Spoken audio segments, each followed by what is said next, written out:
Hello, everyone, and welcome to session 4 of our program management training. So far, we have completed 3 sessions in which we went through the exam content outline. Then we had basic definitions and introduction. Then we went through the program for program management 5th edition in the third session. And now in this session, we're going to deep dive a little bit more into the principles, and then we will start tackling the exam domains one by one, right? So, as we have already introduced before, there are 8 principles in program management. And the PgMP exam, you will not see any question mentioning the term principle, but rather these principles are already integrated automatically into the different questions. Okay, they will be testing you on those. The questions will be testing you on all of these principles, by putting you in program situation, which you need to solve according to those principles. Always remember that the GMP exam, in the questions, usually they don't, bring up only one performance domain or actually one domain. Actually, many questions are cross domains, and therefore they could be even cross principles. All right. All right. So now, the principles are 8 in the standard for program management. Um, when we start with the stakeholders principle, I think this principle already exists in any type and form of certification, since whatever we do, almost we always have to deal with stakeholders, with people. People or individuals or party representatives who are interested in the initiative or in the mission or in the change, whether it's a project, whether it's a product, whether it's a program, whether it's a portfolio that we are leading. All right. So when it comes to stakeholders, PMI in the PGMP certification exam expects you as a program manager to be proactive, to be able to engage your stakeholders already early by, trying to understand their needs, their attitudes, assessing the readiness for the program, and also what are the benefits they expect to receive from the program. Okay, since the benefits are to be delivered to the stakeholders. Also, PMI expects from you to be able to collaborate with the different stakeholders by involving them through proper engagement and communication channels and plans. Okay, so it can ensure their appropriate participation, according to their levels of power and their needs, and also, to create a common and shared understanding with them. All right, because you have a program. In that program, you have so many stakeholders usually, and then you have components in that program, projects, for example. So for each project, there are also other stakeholders. Yes, it's the project manager who manages the stakeholders on a project level. You manage stakeholders on a program level. That is obvious, that is correct. But sometimes, as a program manager, you end up supporting the project manager managing complex stakeholder situation where you probably have better view, where you probably have more power, more influence, okay? Because remember, as a program manager, you act on a strategic level, all right? So sometimes some of the strategic discussions or decisions, they're out of the project manager's view, all right? It's only you who's got that view. So many times you find yourself obliged to interfere on a project level, not by directly managing the stakeholders, but rather by supporting the project manager with those stakeholders, okay? So that's part of your collaboration as a program manager.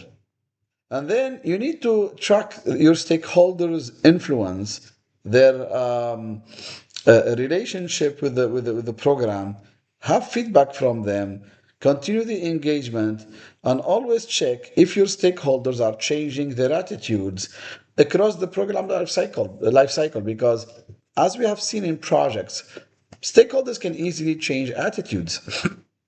stakeholder today maybe is supportive and is positive towards the program, but then if later on that program would clash with their, let's say, strategic objectives, then they would suddenly start becoming or developing negative attitudes towards your project, your program. Okay, so you need to keep monitoring your stakeholders' attitude. All right. And also, part of your strongest skills as a program manager is to have, good communication, good facilitation skills. You're going to lead training, you're going to lead workshops, meetings, you're going to facilitate dialogues, all right? In order to be sure that you really get your stakeholders closer, understand their needs, and ensure them that you're taking care of that. You know what they want, and you're supporting them. Now, of course, I'm not going deeper in these key principles in stakeholders or these 7 points in regarding stakeholders, because PMI expects you when you're taking the PgMP certification exam to be already PMP certified. So you have the basics of communication, of conflict resolution, of coordination, of facilitation, of leadership, etc. Right? Then make sure that you adapt. So you always adjust the engagement levels and engagement approaches according to the evolution or the changes in the stakeholders' behaviors, priorities, and also how their concerns evolve, all right? That's part of what you need to know. Then, always, try to be as clear as possible, develop clarity with your stakeholders, like define the roles, the boundaries of each role, the expectations, and, how, to be involved, how each stakeholder will be involved in taking decisions. Okay, that's worth defining, up front. RASI matrix could help. Okay, we will see it probably in one of the next slides. Okay, and then try to build relationships. It's really important, to build trust. Show listening skills, be integral. And try to have long relationships based on mutual respect, because the program runs usually for years, so you want to have long lasting relationships with your program stakeholders. Most of the time your program stakeholders are influential people, so you need to pay attention to that as well. Now, here are some basic tools when it comes to stakeholders analysis. I'm not going to go through these tools one by one in details, because I already know that you, as a project manager or as a program manager, you've practiced most of these tools. You already know them, all right? Since you wouldn't be able to apply for a GMP certification exam unless if you're already a project manager, since the certification requires an X number of years of project management experience, at least 3 or 4 years of project management experience. Okay, so you probably know the stakeholder register, when you keep, a list of your program's stakeholders, the role of each stakeholder, their level of power and interest, their needs, their communication, their preferred communication style, and even their priority. Okay. Now, for that, for prioritization, a power interest grid can help a lot with prioritization. Okay, by analyzing and assessing the level of influence and interest of each stakeholder, and actually, you can even try that by, for example, in our project companion, you can see that in step 7 we have actually a power interest grid, and also a technical way how to define the level of power, level of interest of each stakeholder. So always priority goes for stakeholders with high power, high interest. You have to manage them closely on a day-to-day basis almost. Then second priority goes to stakeholders with high power, low interest. Those you have to keep them satisfied, provide them with the level of information they would like to receive, but not more, so you won't push them away and you won't bore them.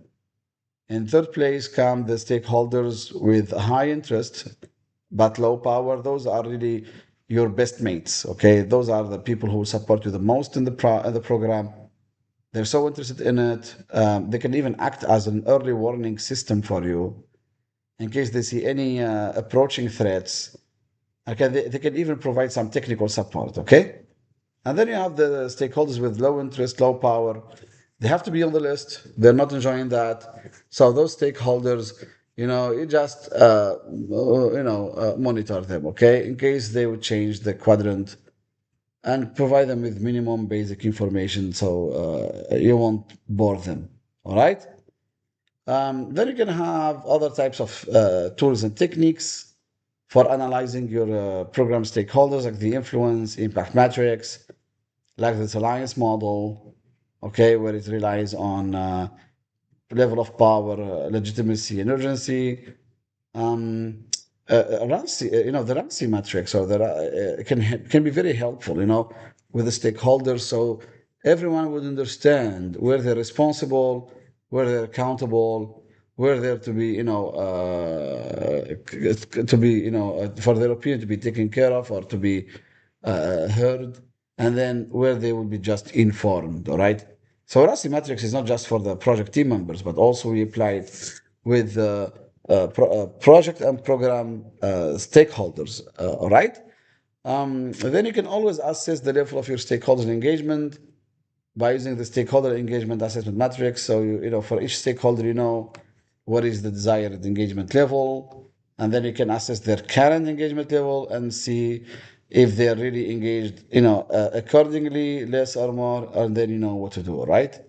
You've got other tools you probably can use besides the tools that you have seen in the PAP training. But as a program manager, you definitely need to analyze your stakeholders, deal with the stakeholders. This is not because the stakeholders domain accounts for about 16% of the PGMP exam, but because most of the questions are about, stakeholders. Okay. A lot of situations with stakeholders. Not all of them related to stakeholder engagement or communication. Some of them are related to the program life cycle, to the benefits realization, governance, etc. But still, you will deal a lot with stakeholders in a lot of questions of the PGMP exam. Okay. Now let's have a question about this. So, as a program manager discovers that a key stakeholder with high influence has not been engaged. The stakeholder is now publicly opposing the program. So the program is in the delivery phase. What should the program manager do first? Ignore the stakeholders since the program is in delivery. You know this is wrong. We don't ignore. Escalate the issue to sponsor to force compliance. We usually avoid escalating and we don't want to force. We don't like this word force. Engage the stakeholder immediately to understand concerns and find common ground, or remove the stakeholder from all future communications where we don't remove them. And usually we don't appreciate the word immediately, but in this case, it's the best answer to engage the stakeholder so we can understand their concerns and find common grounds. Okay, so this is actually the right answer. Now, moving on to the next principle, which is benefits realization. It's so important to realize benefits in any program, all right? Since programs, they focus on delivering benefits, sustaining benefits, and making sure that those benefits are really aligned with the strategic of the strategy of the organization. All right. So here first you need to start by understanding the how the the strategic alignment of the program. So how the program actually benefits with the line with the organization strategy, not just how to make sure that the projects are successful, but actually how the entire program and the expected benefits from it are actually aligned with the organization strategy. Then you need to justify the resources. So those benefits we're expecting to realize out of the program, they will consume resources.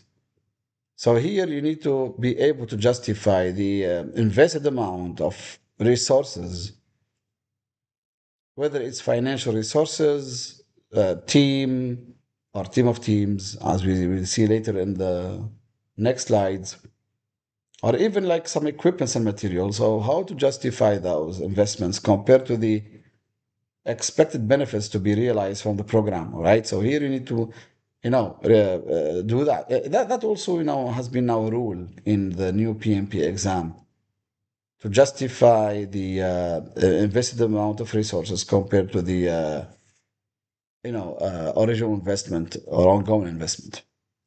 And then, have your benefits agreed upon. All right.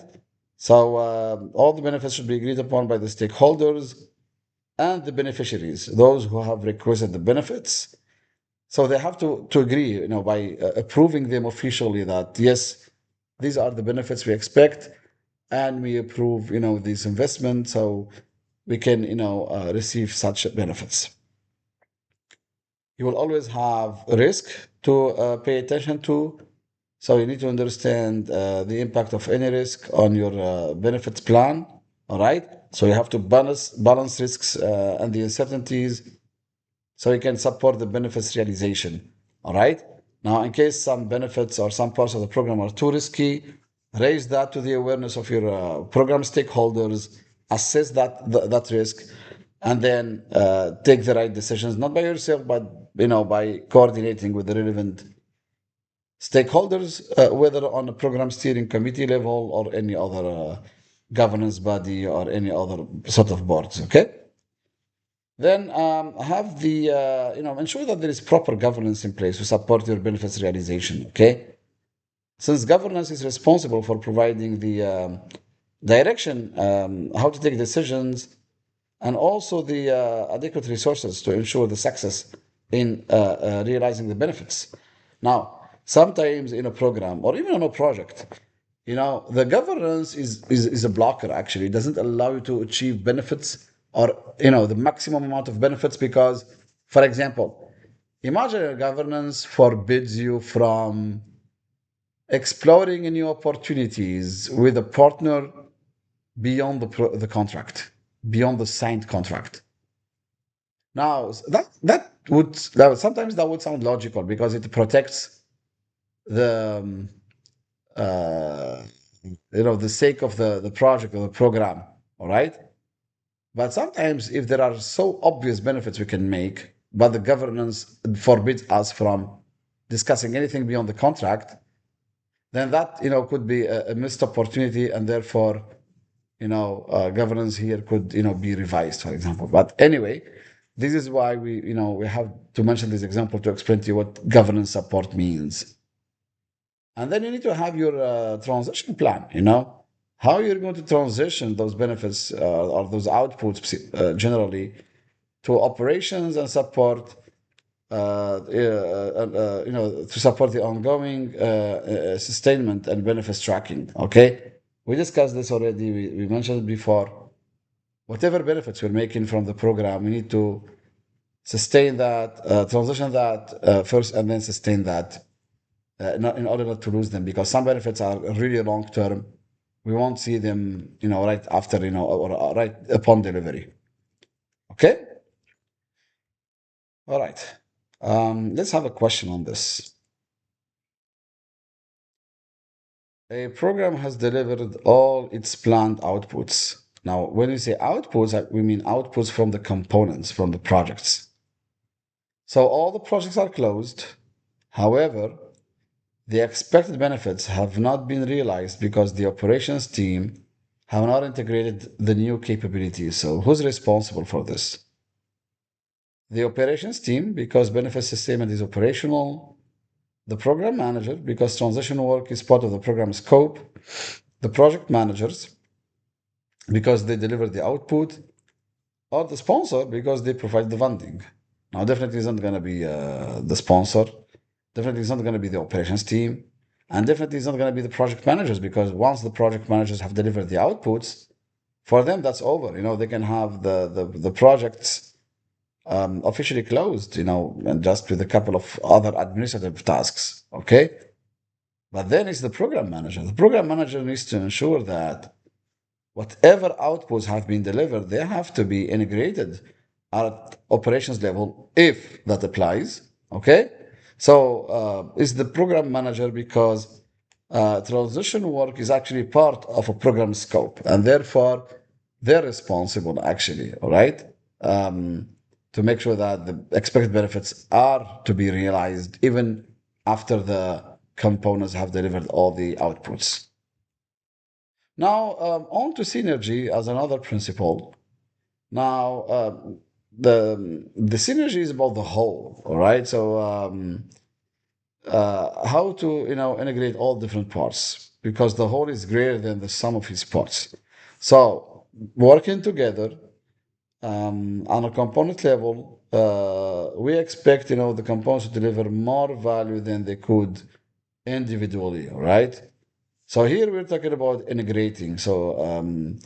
Integrating is about using a structured or even more flexible approach to blend the project and program management practices so we can enable the program to accomplish more than what was possible by managing those projects individually. All right.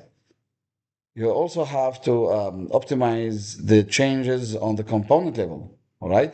So driving changes to individual components in a way that optimizes the value of the entire program, including the creation of any new projects or components, canceling some of them, and even making changes, midway, midway through the component.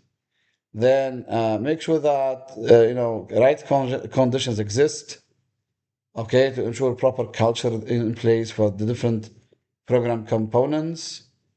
Then check the complexities. So you have to evaluate and navigate the complexities. So by continuously evaluating and navigating the different component complexities for optimization across the program lifecycle, and always align for maximum delivery. All right. So make sure that different components, whether they're subprograms or projects, they align with the program plan, capacity, capabilities, and also the different performance domains. So we can optimize the realization of the objectives. Okay. So this is the synergy as a principle in program management because we know that program management is not same as project manager management. They're not the same depth. They're not the same width. They're not the same view, and definitely they require different skills. Now, I'm mentioning this shortly here, but program management, project management don't have the exact same skills. There are similar skills, like you communicate, you resolve conflicts, you lead. You do planning, yes. On both levels, you do planning, but it's not the same planning. And we will see that in the next chapters, how to conduct planning on a program level versus how to do it on a project level. Okay, you know how to do it on a project level, but still, we're going to compare. All right? Good. Let's have a question on synergy here. A program includes three projects. Each project is developing its own testing infrastructure independently. The program manager realizes this is duplicating effort and increasing costs. What should the program manager do? Allow each project to continue independently? Definitely not. We don't do that. And we just talked about this now. Consolidate testing infrastructure into one shared service across all three projects? Sounds reasonable. Eliminate testing from two projects to save costs? Definitely not. Or ask the sponsor for more budget? No, we don't do that. Now, you might be wondering why such questions are so obvious. I mean, you could easily figure out the right answer. We're only trying to enhance your understanding. But then, in the full exams and also the quizzes you will have in the companion, then you can test your real knowledge. It's our way how we prepare questions, even in the PMP course. In the presentation, especially in the middle of the chapter, we usually share easy questions to enhance the understanding. We're not trying to test your understanding, we try to enhance your understanding. But then in the quizzes, then we would be testing, or you would be testing your understanding. Okay? Then you have the team of teams. Now, there's another principle in program management. Okay? You, as a program manager, you'll be coordinating various number of teams. All right? You have different teams for product, for processes, for enabling, for integration, for support, for delivery. So now, as a program manager, you're a program lead here. You need to ensure shared strategy, shared understanding, proper communication channels, and show transparency when it comes to sharing information. You can also empower your team in certain parts of the execution of the program. Ensure there is probably more of synergy on the information system to be used, um, and also how to balance effectiveness and efficiency among the different teams. All right. So here, in order to function properly with your program team, you also need to set clear roles and responsibilities and the boundaries of each role, as we mentioned earlier, for the stakeholders among you. So, all of your teams, everyone on the teams, they need to understand their contribution to the program, what they can do, and then the boundaries of their role. All right. So, I can use the RASI matrix here as well. All right. So, are the any of the responsibility assignment matrices available? Okay. So, in order to ensure delivery of value of benefits, you need to have resilient teams who work with you close on a like really close, and who support you as a program manager in ensuring that the work within the program, whether it's component work or a program work, they all are smooth, are according to the plans, so benefits can be achieved. Now, the question that comes to the mind of each one of you is, are the project managers considered part of the team of teams? Well, theoretically, yes. They're considered that. Yeah. I mean, you have your team on a program level because you cannot coordinate an entire program by yourself. And if it's really a small program. We took the example I think, in session 1 or 2 of a digital transformation program, okay, inside an organization with three small digital projects. Well, maybe on that level, you might, coordinate by yourself those components because, on each component, there'll be project manager, project team. But then when it comes to larger uh, components and larger programs, you won't be able to do it by yourself. Remember, even on a project level, we talked many times about a project manager having a project management team with them, helping them on managing the project. So imagine on a program level, which is way bigger than a project. So definitely you're going to be in need of a team of teams to help you coordinate, manage, oversee, etc. All right. And then, as a program manager, you will, be leading your team of teams, so you can ensure proper coordination and proper delivery of value and benefits. All right, let's have a question here.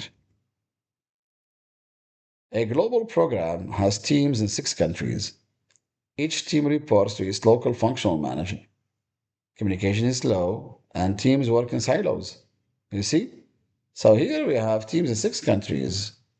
They all report to local functional manager, and then if they have issues in communication, and they are separate, so they work in silos.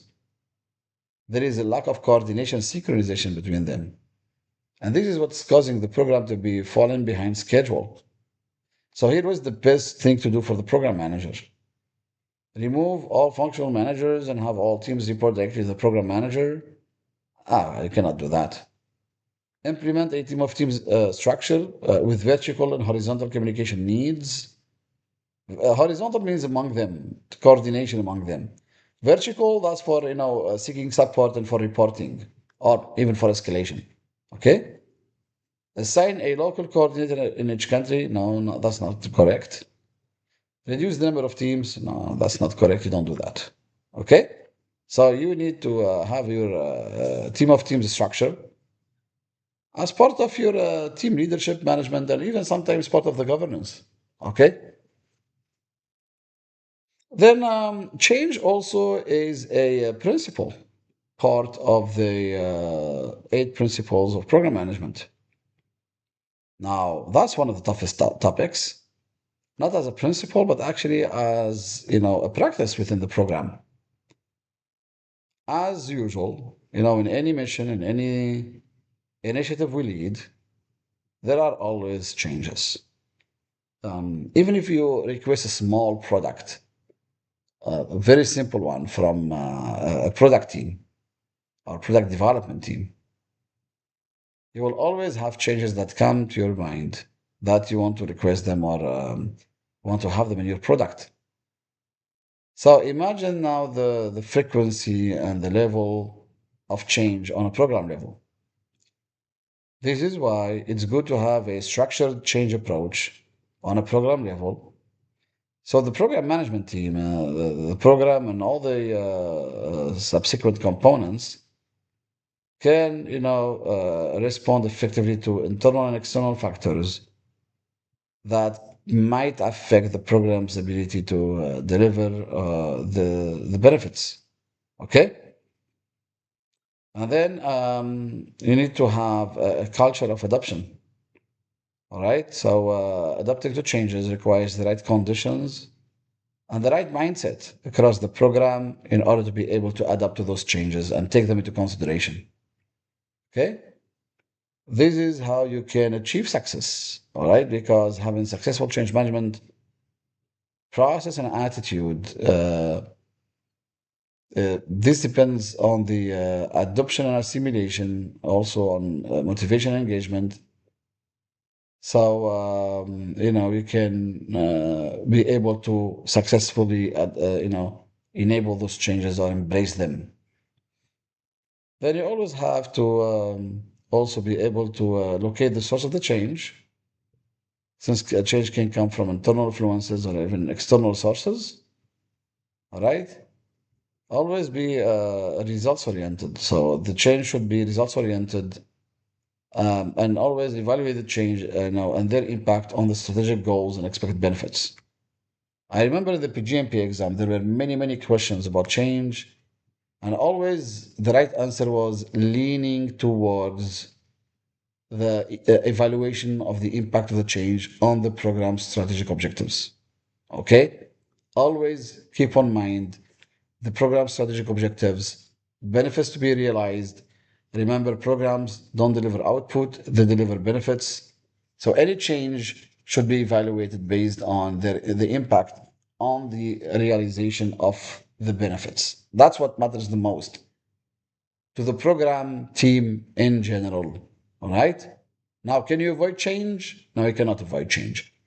Even if you have the best governance in place, you won't be able to avoid change because change is natural.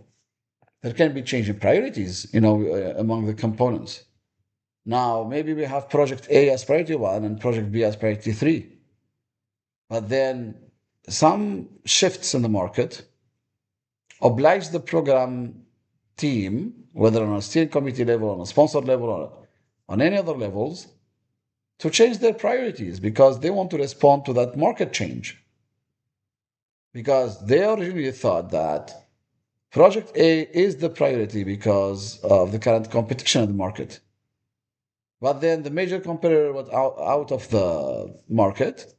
Now it's an opportunity for us to reprioritize the components, have Project 3 as priority 1 because that's an innovation we're working on and we want to deliver it to the market at the right time so we can probably increase our market share, for example. Okay? So that's um, an example of a change affecting the components priorities, so then you can handle that change properly with always assessment on the impact on the program's overall benefits realization. Okay, we're going to continue with the change, but first let's have a question. During program execution, a new technology emerges that could significantly improve benefits delivery.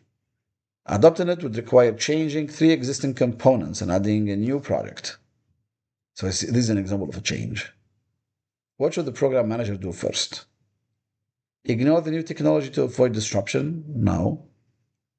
Adopt the technology immediately without approval? No, obviously. Again, as I said, these answers are obvious. We know which one is right, but then we try to enhance the understanding of PMI's mindset, okay? Assess the impact on benefits and present options to the steering committee. Exactly. This is what you need to do, assessing the impact. on benefits, and then let the steering committee decide. Ask each project manager to decide individually. Now, maybe some of you would be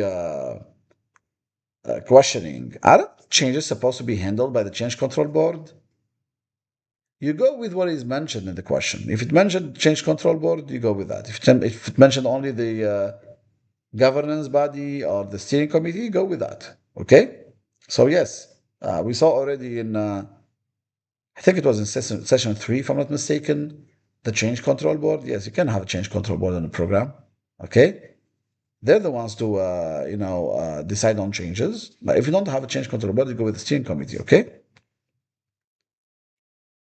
So, which factors, to consider on a change level in a program?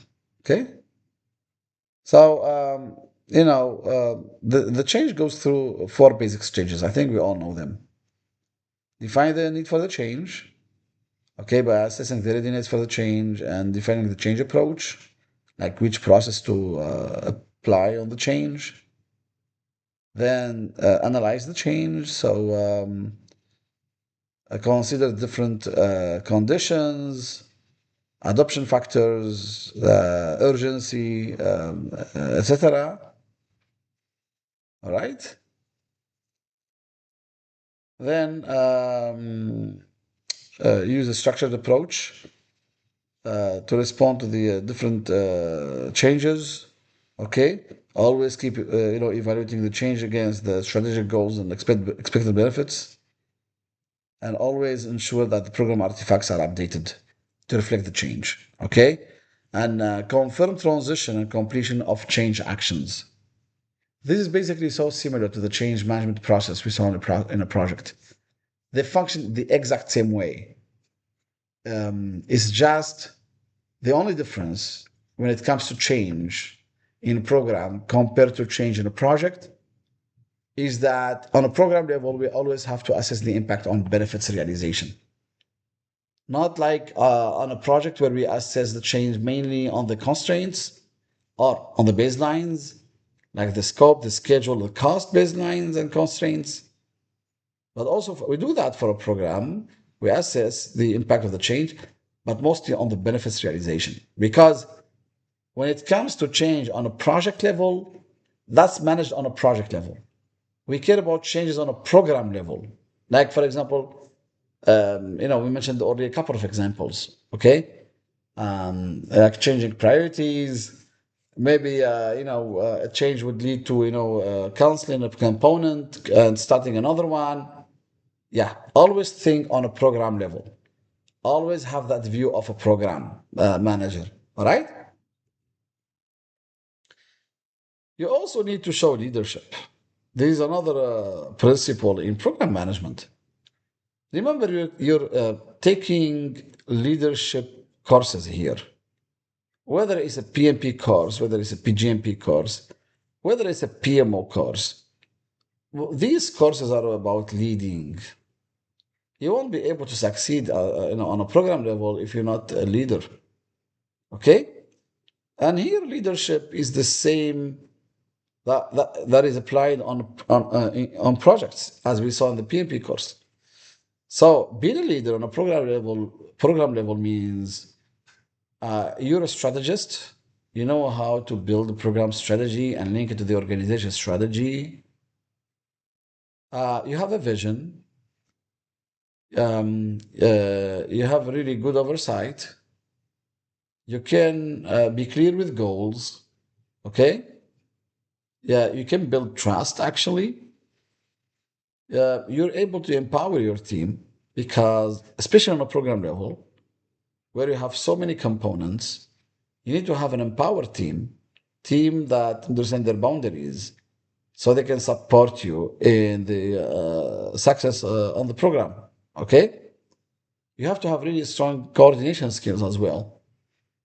Program management is not about just memorizing the program life cycle, understanding the program role, and applying that. It requires work beyond that, skills beyond that. So, what's the difference between leadership on a project level and leadership on a program level? On a project level, you're exercising the leadership, with the team of the project and demonstrating that with the stakeholders so they can trust you and know that you know what to do as a project manager.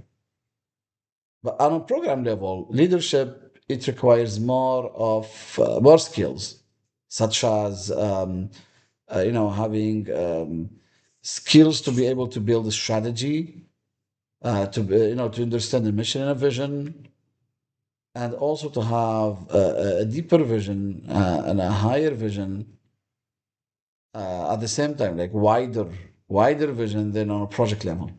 Because project, focuses on output, on deliverables. Program focuses on benefits. You always have to think closer to the leadership of the organization more than to think closer to what the sponsor wants on the project level, okay, or what the customer wants on the project level. All right. So that's a main difference in leadership between program manager and a project manager. Okay. Let's have a question. A program team is demotivated after a major delay. The program manager needs to restore energy and focus in order to deliver the remaining benefits from the program. What leadership approach is the most effective? Issue strict readiness and penalties for missed targets.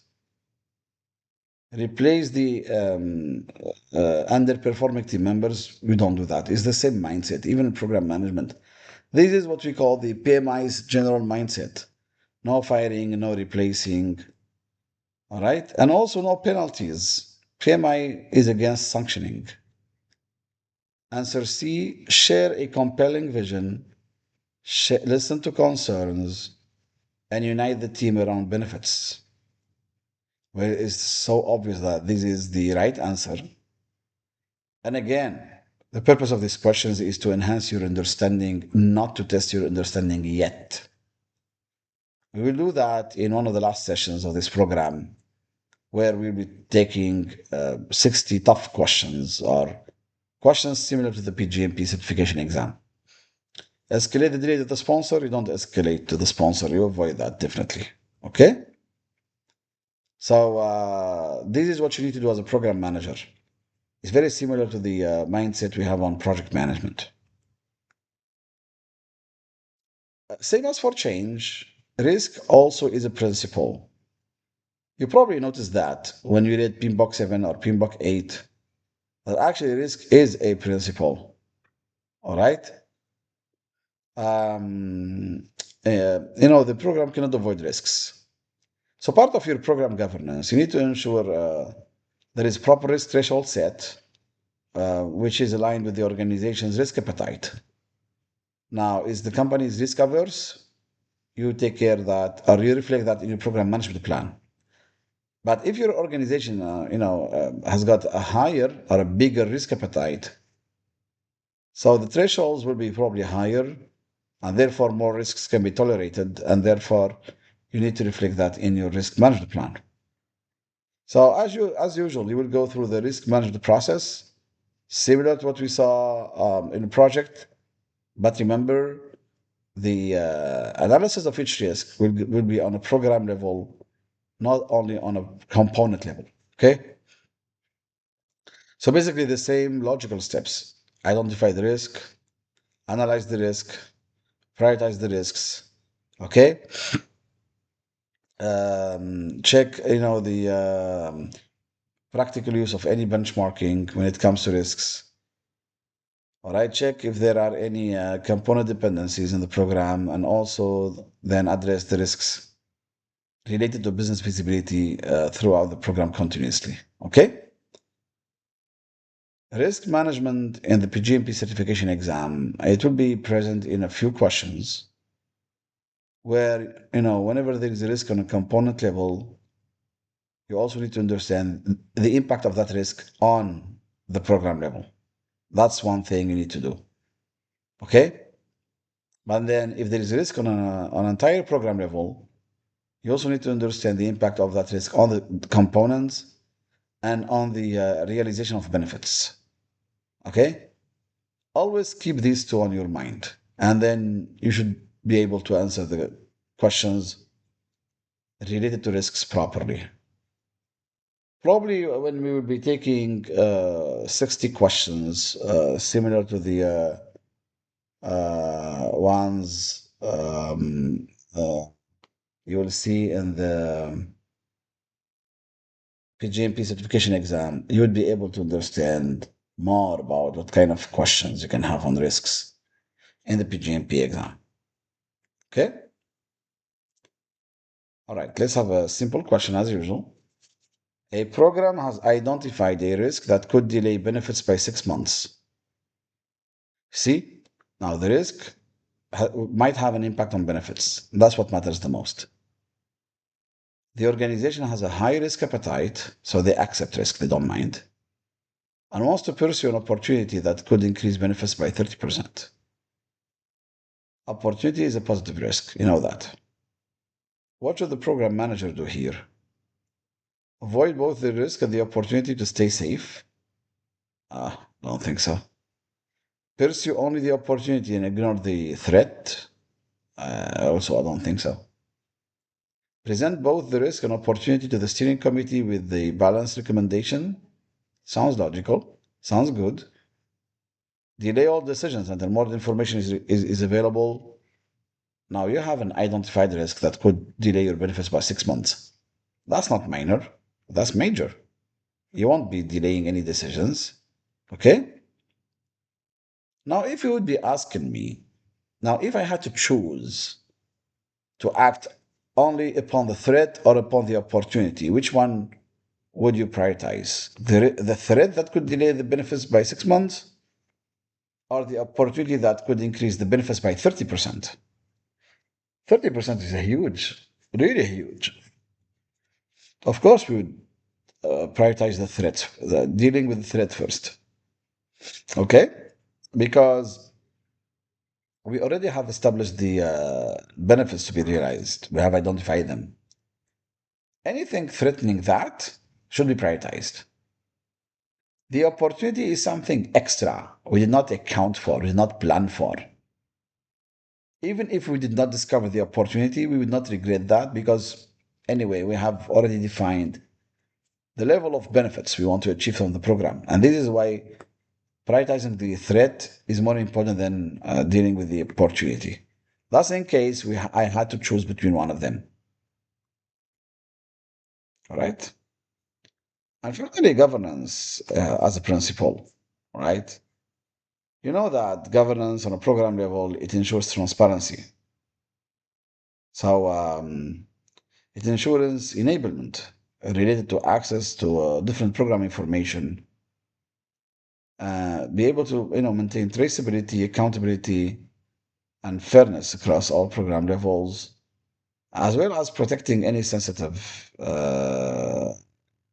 data or the customer. Also, it includes diversity, by including the various roles, various team members. Compliance, that's probably one of the most important parts of governance. To have a framework to ensure the program is managed appropriately, following the governance practices of the organization, and being in compliance with all applicable standards and legal frameworks. Okay? That's probably one of the most important parts. Besides defining escalation paths, reporting routes, etc. Resiliency, so managing challenges, risks, threats, to be able or to ensure that the program is related decision making and maintaining organizational resiliency as a governance function to be able to ensure that the program will continue functioning smoothly. And then adaptability, all right? So to be able to manage changes, to ensure all the strategic level and operational changes of the program are aligned and responsive to the envisioned program management practices. Okay? So this is basically what governance as a principle is about. Without rules, we cannot operate in any system. And a program actually is a big system. So we need to have proper governance in place. Always think about it like this.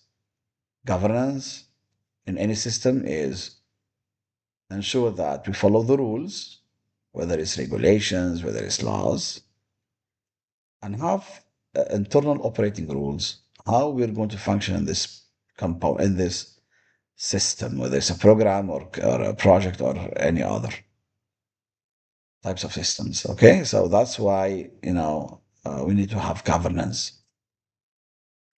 All right, let's have a question on this. A program manager wants to approve a change that is within the delegated authority limits. What does the delegated authority limits mean? It means the steering committee, they've granted the program manager a level of authority that allows the program manager to decide on changes. For example, if a change in the program would impact the program's benefits realization by less than 1%, then the steering committee would allow the program manager to take the decision by themselves. Now, I mean accumulated impact by 1%, not each change would impact by 1%, and then the program manager would decide by his or herself. No, I'm talking about accumulated impact. Because if in the program there will be 10 changes and each change impacting by 1%, and then in each change the program manager will be deciding by him or herself,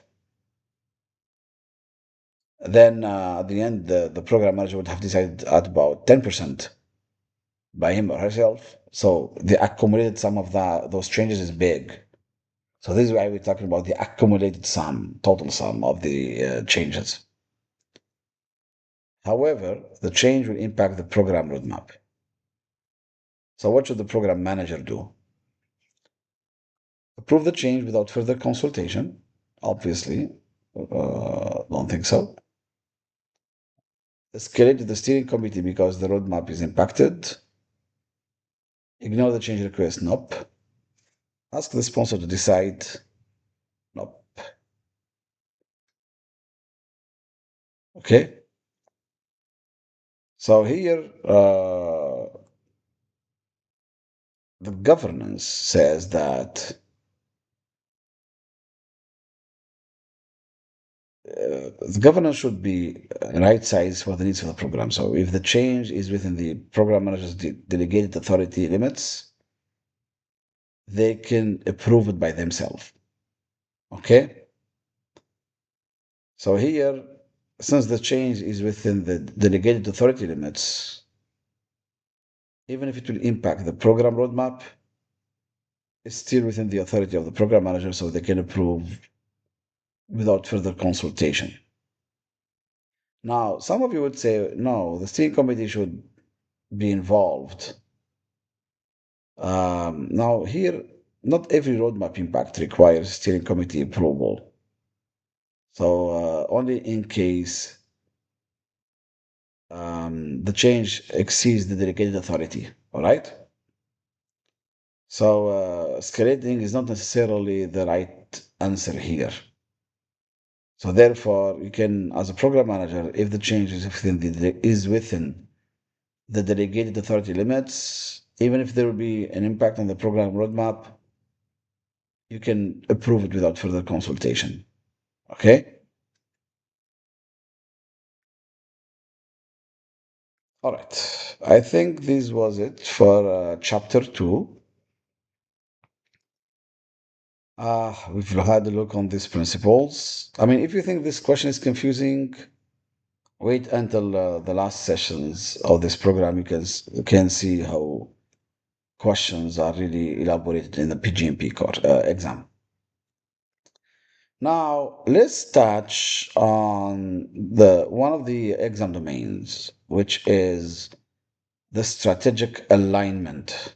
All right, which accounts for about 15%. Honestly, I want you to be able to really understand how a program aligns with the strategy of the organization on a strategic level. I really would like to ensure that, right? Now, what is strategic alignment in a program?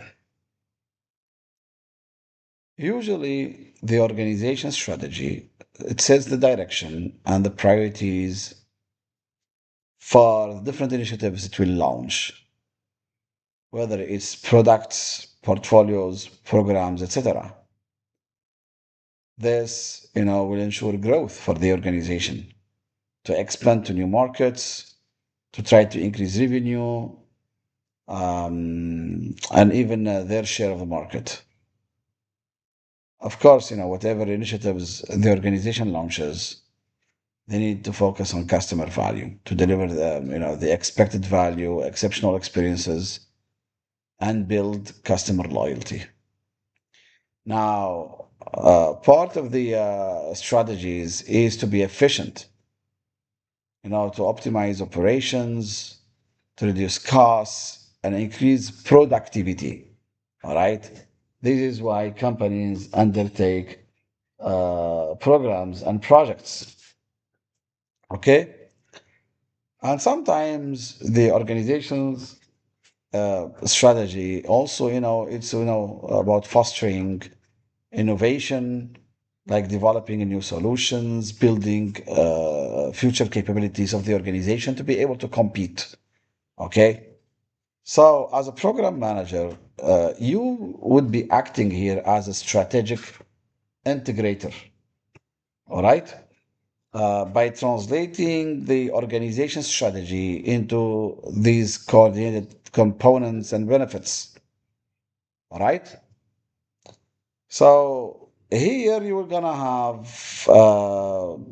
different documents supporting your alignment, such as business case. We're going to see those, okay, together, such as business case, which we already introduced in one of the previous sessions. The program roadmap, where the path is outlined, milestones are clear, dependencies between the different components, and even sometimes dependencies between your program and other programs, and the sequencing of those components or that dependency.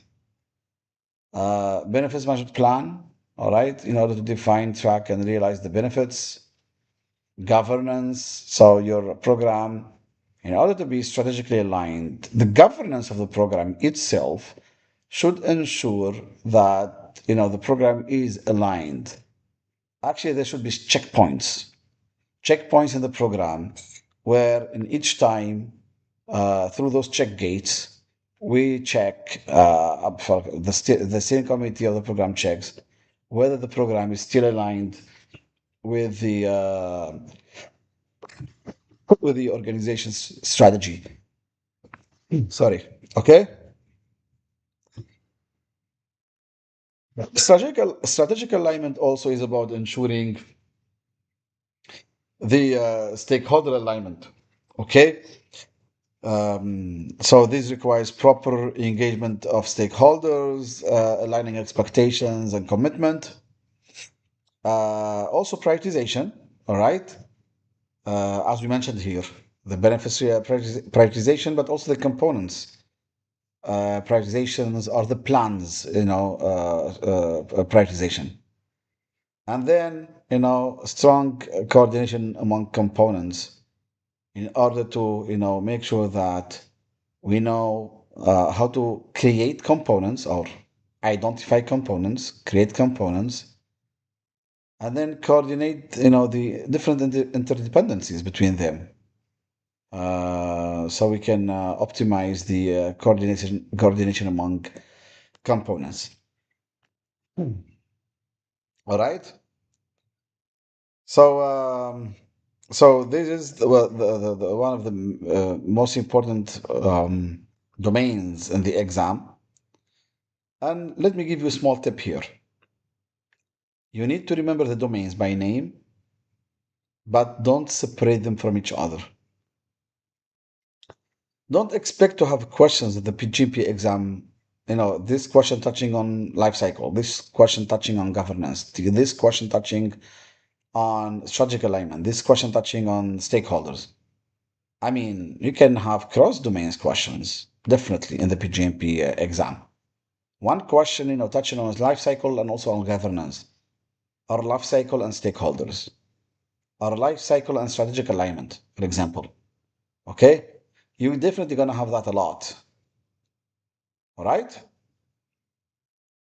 Good. Now, let's check the elements, the 5 elements of strategic alignment. All right? Let's start talking about the program's business case.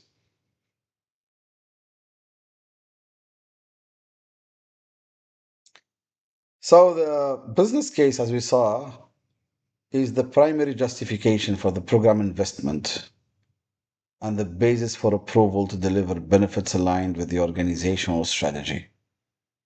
Basically, a business case is, the reason why are we taking this program? Okay? It usually includes the basis or the basic overview of benefits to be delivered and how it is aligned with the organization's strategy. I'm going to take a step back here and answer a question many people ask. What does it mean, organizational strategy? It is exactly as you understand it. If an organization focuses or would like to focus on expanding to new marketplaces or on, digitalization, to get rid of the old working methods, or, any other strategies it can set, all the company's initiatives, programs, portfolios have all to follow this strategy. Okay? For example, an organization would like to become more international.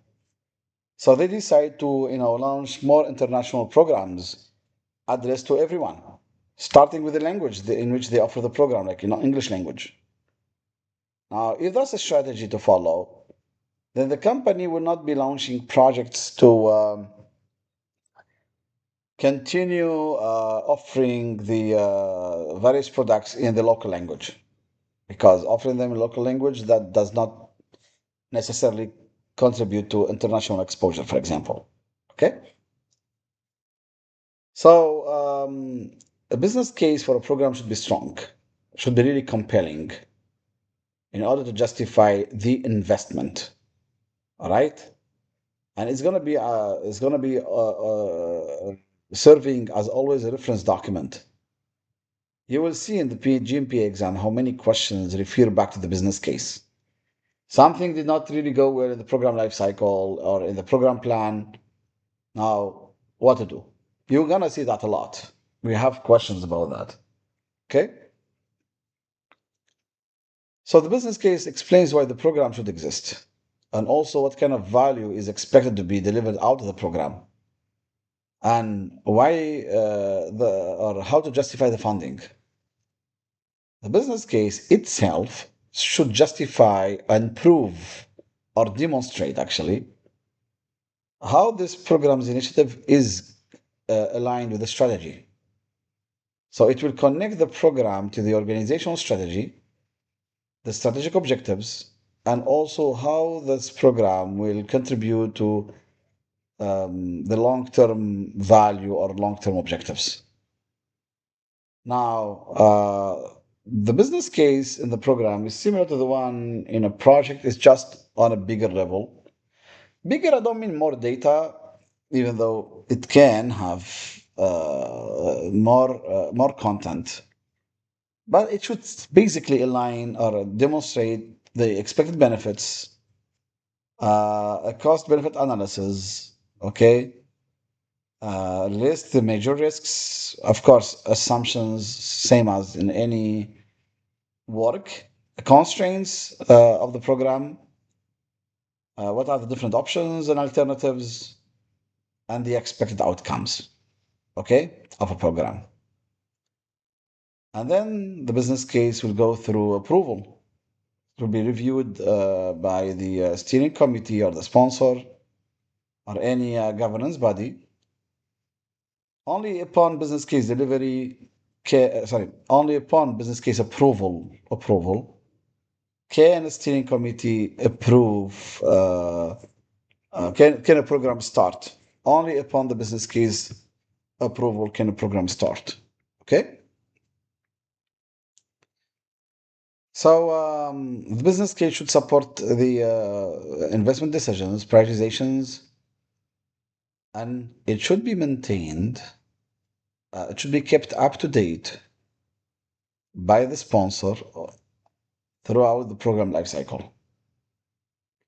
It is not the program manager's role to maintain the program's business case. It is the sponsor's role or the steering committee in some cases, as we already saw before. So once it's proved, it informs the program charter, means the program charter gets the input from the business case, and then the roadmap is built upon the business case as well. Same for the benefits realization plan and the components plans or alignment.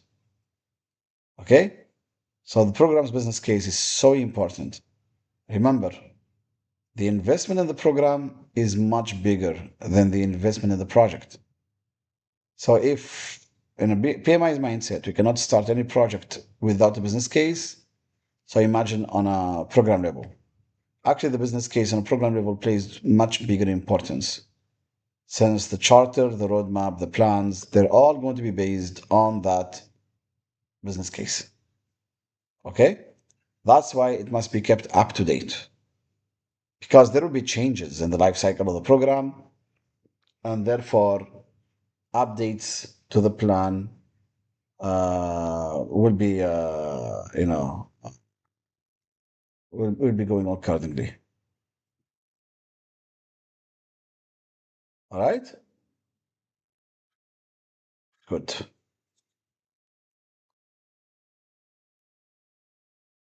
Let's have a question. A program has an approved budget of 100 million over 4 years. After 18 months, economic conditions have changed. Interest rates have risen and the organization's cost of capital has increased by 25%.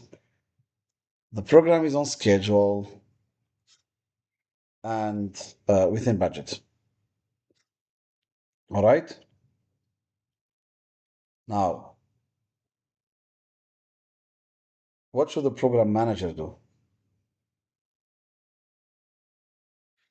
Continue the program as planned since it is performing well against the original budget? No way. Now, the budget is 100 million over 4 years, but after 18 months, the economic conditions have changed. Now, this means you as a program manager need to have business skills, business acumen skills, understand your environment. Now, if economic conditions have changed, interest rates have risen, and the organization's cost of capital has increased, all of that definitely is going to impact your business case, your plans, etc. So, continue the program as planned? I don't think so. Request immediate additional funding to cover the increased cost of capital. Let's apply the same PMP mindset. Whenever we have a problem, we have to analyze or understand the root cause or evaluate. So I don't think immediately requesting funding without analyzing. Let's see answer C. Conduct a financial reassessment, including economic forecasting, and present updated scenarios to the steering committee. Yes, here we have analyzed, we have collected information, all right, and then we let the right authority level to decide. Answer D, reduce program scope to lower costs. No, we never answer without analyzing, without collecting information. Okay, the same applies on a program level. In the PgMP exam, you will not see such questions. So far, the questions have been seen in this presentation. You will not see any questions like them in the PgMP exam. These are easy questions. We pick them on purpose because some of you don't know the mindset yet. So we need to, ensure that first they get the mindset, before moving on to the situational questions, as you might see in the PGMP exam. Okay, let's have another question. You're the program manager for a new product development program. The portfolio manager informs you that another program in the same portfolio is targeting the same customer segment with a competing solution. Both programs cannot be fully funded. So we have a new product development program. You're assigned as a program manager, and the portfolio manager informs you that there is another program in the same portfolio targeting the same customer segment with a competing solution. Now, you might be wondering, how could we, in the same organization, in the same portfolio, launch two competing programs? I personally went through this. In one organization where I worked as a program manager or a project manager, I can't remember.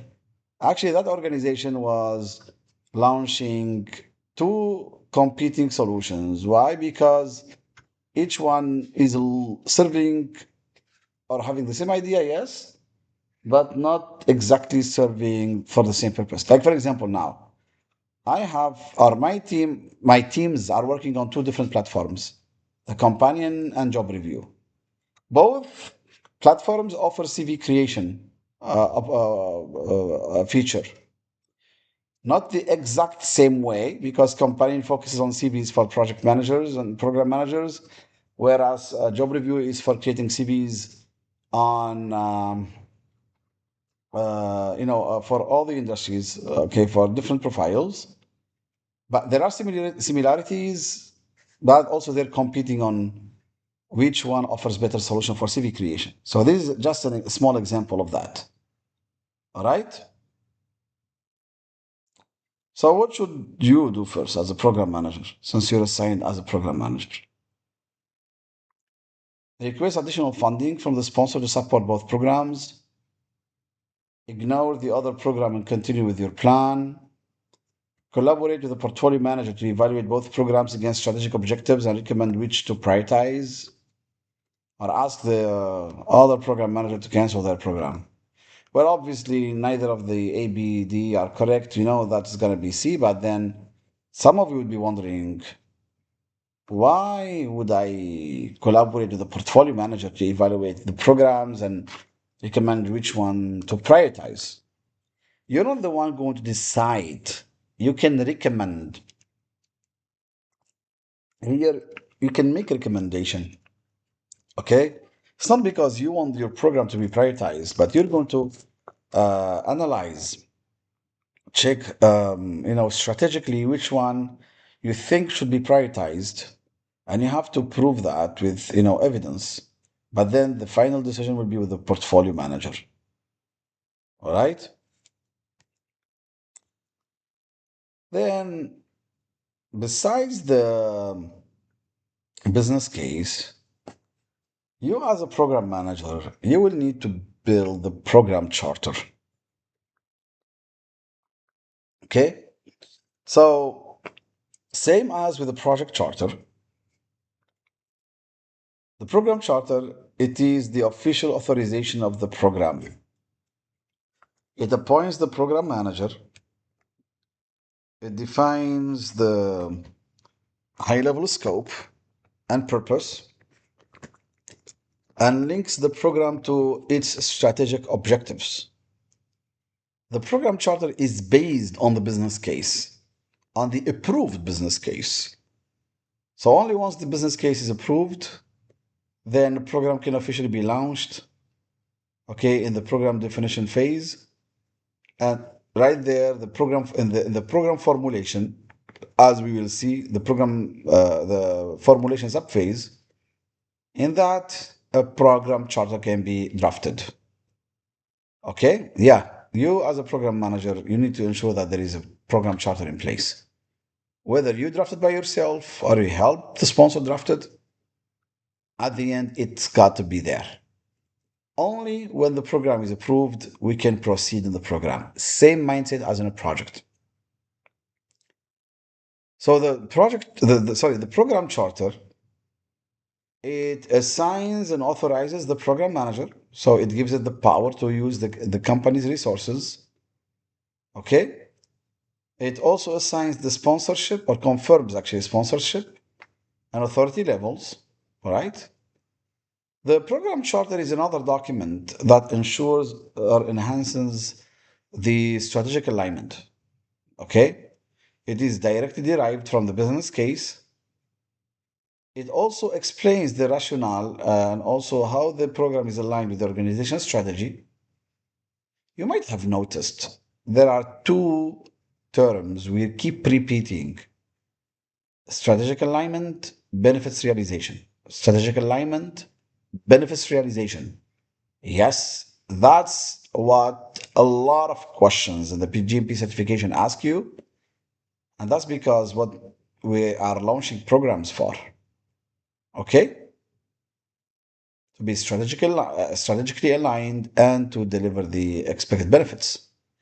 In between being strategically aligned as defined at the beginning, and by the end when benefits are realized, in between all of that is life cycle management, stakeholder management, governance, compliance, exactly that. So keep that in mind. Okay.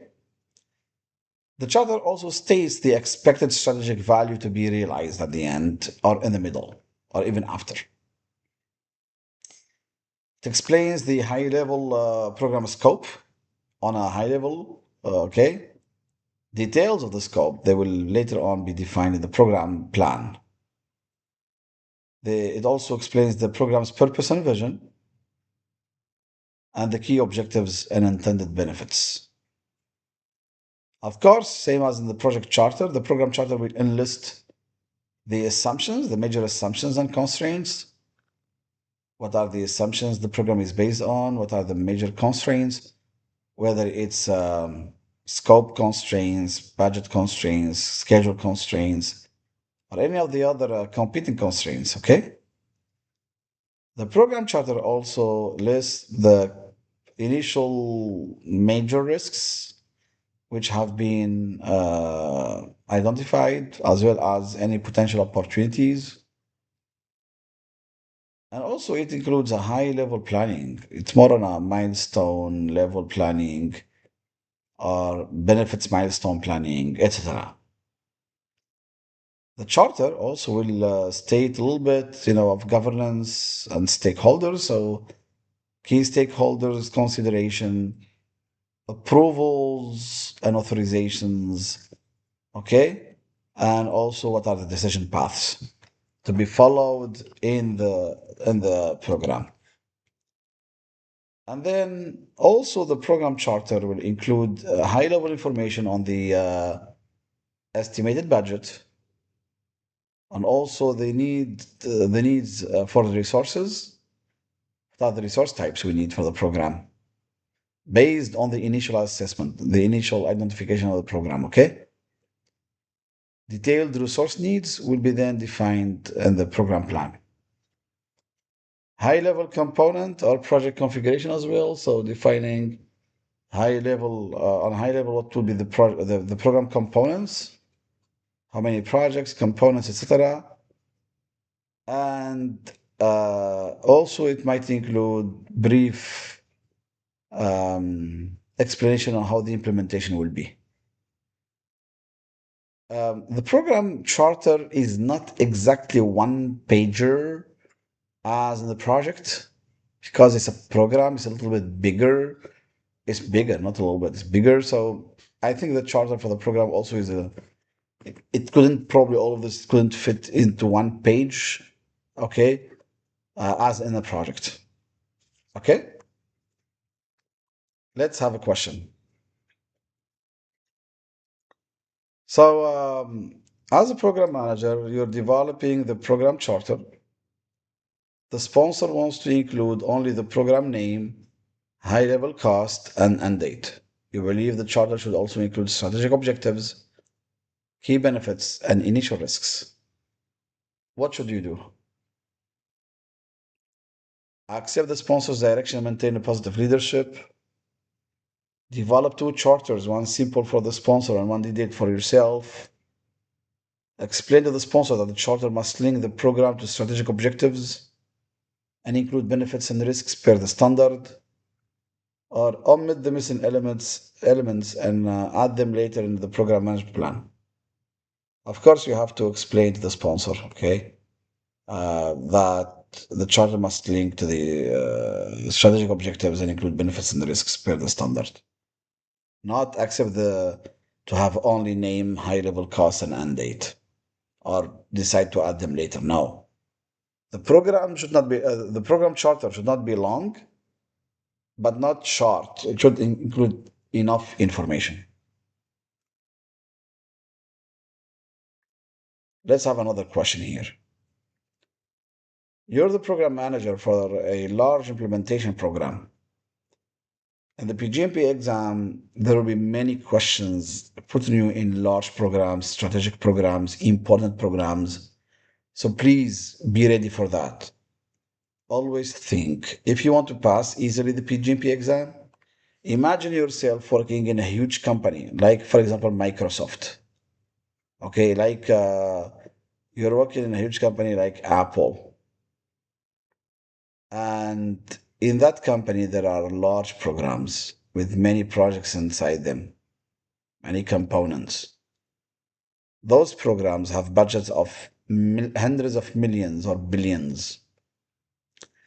Inside each program, there are many components and related work. Some of those components are big, some of them are small. All right?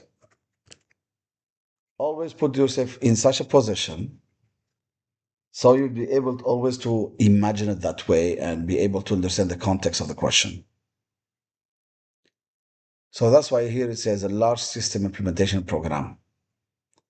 For example, if a company wanted to roll out or implement an ERP system, the company has got 18,000 employees. That would be a huge program, not a project, because there were many different components covering different parts of that huge solution. So that's a program. The program includes 5 projects using different methodologies, 3 projects using Agile, 1 project using Waterfall, and 1 project using hybrid approach.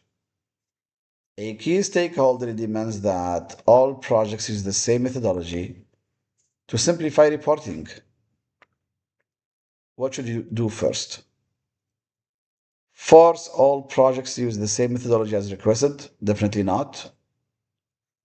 Ignore the stakeholders' demand and let each project continue as planned? We don't ignore.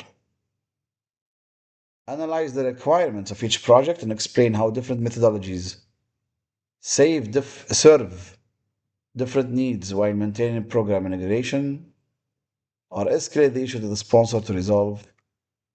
Yes, you got it right. Try to explain.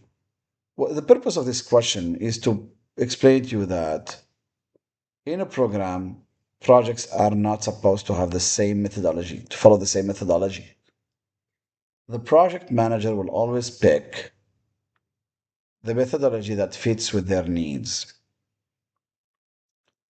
Even if a program management office would recommend the project management approach to be followed, on a component level, still PMI encourages tailoring, and at the end, the project manager will pick the approach that fits best their needs. Okay? What's the difference between a program charter and a business case? So the business case, it is created before the program charter, for sure. It justifies the program investment. It is owned by the sponsor, same as in a project, or by the portfolio team. It answers why this program should exist. So it's a business justification. And its input is basically the strategic plan plus any cost benefit analysis. It's called business case. So do we have a case for business? Can we make business or benefits from this initiative. Whereas the program charter, it is derived directly from the business case. It authorizes the program manager, by giving him or her the role, the authority levels.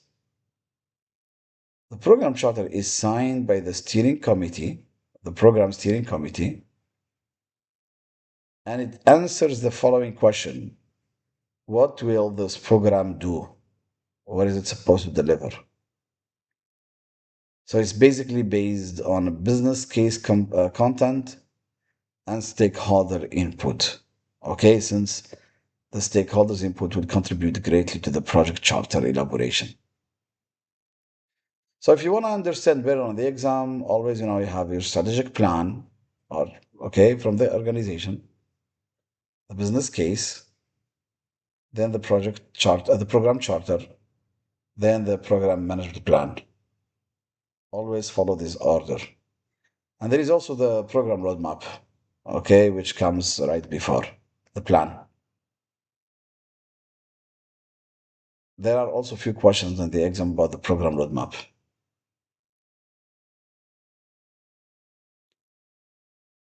Now, what is a program management plan? Many people are surprised that the program has got a plan because many people thought that program management is basically about a person who is overseeing projects, where projects have their project managers, their project plans, and that person called the program manager will simply collect reports from the projects, consolidate them into one report, and that is what program management is about. That's the basic way how program managers' role is defined 20 years ago. Now, with the evolution of the standard, more and more focus areas, skills, competencies have been added to the program manager's role. Okay? So maybe that was the way how program management was done 20 years ago, but not now. So the program management plan, it actually includes a lot of sub plans. We will see some of them in this presentation, like the benefits management plan, okay, which is a document, one of the most important documents in a program. It's a living and breathing document, means it lives with the program, it evolves, it changes. The benefits management plan, it defines the expected benefits and also the matrices, how to measure those benefits, see if those benefits have been realized. It establishes the baseline of the benefits, the owner of each benefit, tracking system of the benefits, and also how the benefits will be realized. For me, the how is the most important thing in the benefits management plan because it's easy to decide benefits, to set benefits. What's hard is to realize them.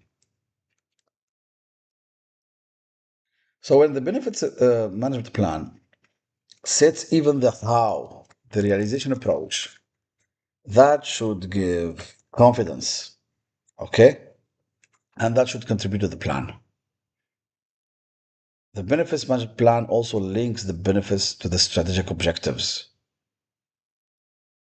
They should be aligned and they should be adapted in case the strategy changes, okay, then the benefits management plan should adapt accordingly. All right. Then you have the governance plan as part of the the program management plan. I think we've talked enough about governance. So the governance plan should define the structure, the roles, decision rights. who can decide on which topic and which topic should be escalated to which higher level. The governance plan also establishes the cadence for the meetings, the escalation paths, the reporting routes, reporting formats, frequency, etc. And the purpose of the governance is to ensure accountability, transparency, and compliance.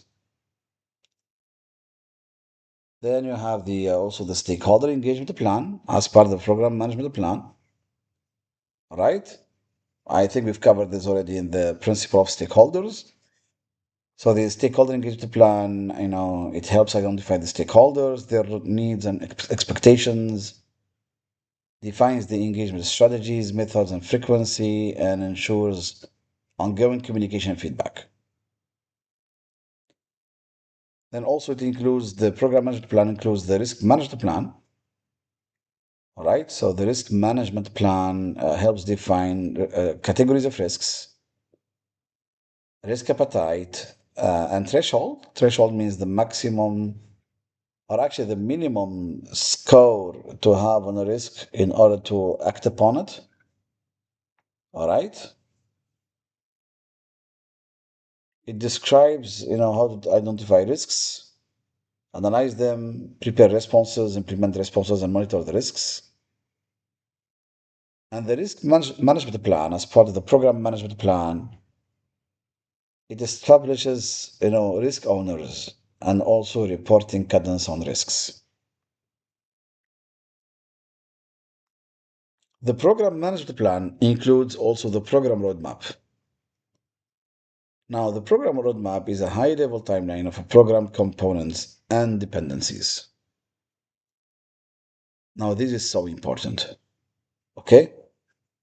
It's high level, okay, but it includes all the components and dependencies, whether dependencies between them or dependencies on external work, for example. The program roadmap, includes the key milestones, the key phases or the phases, and the benefits delivery points or the benefits delivery milestones, for example.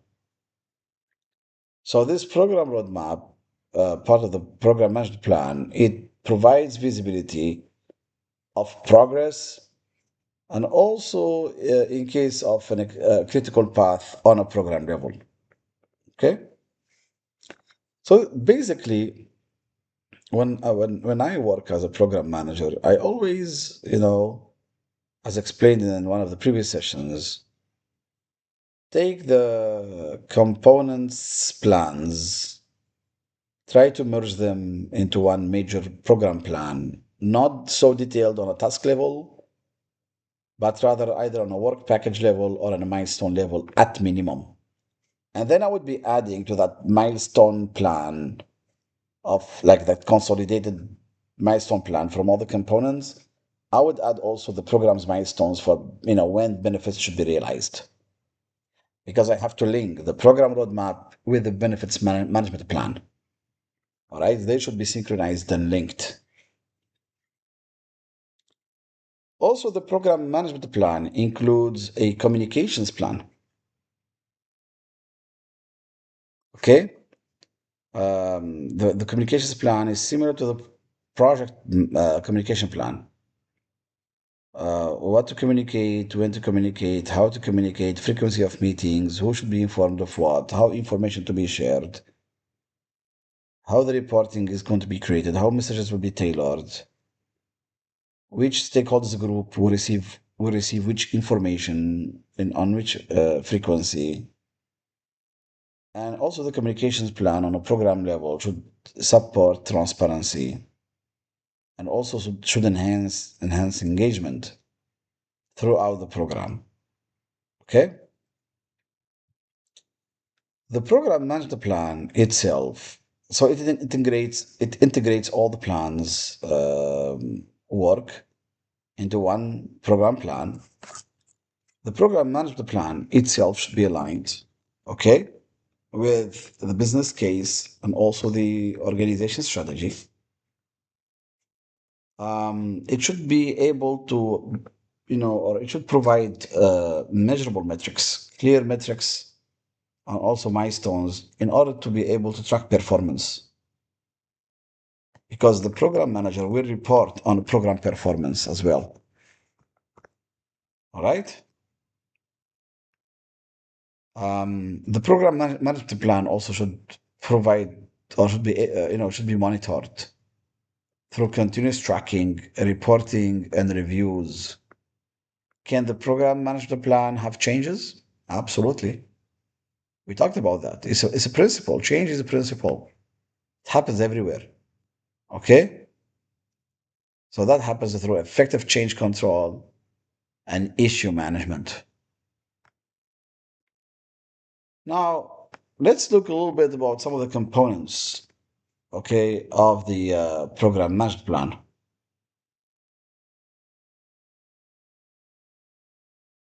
And by the way, this is, I think, if I'm not mistaken, this is taken from not the slide itself, but I think the content.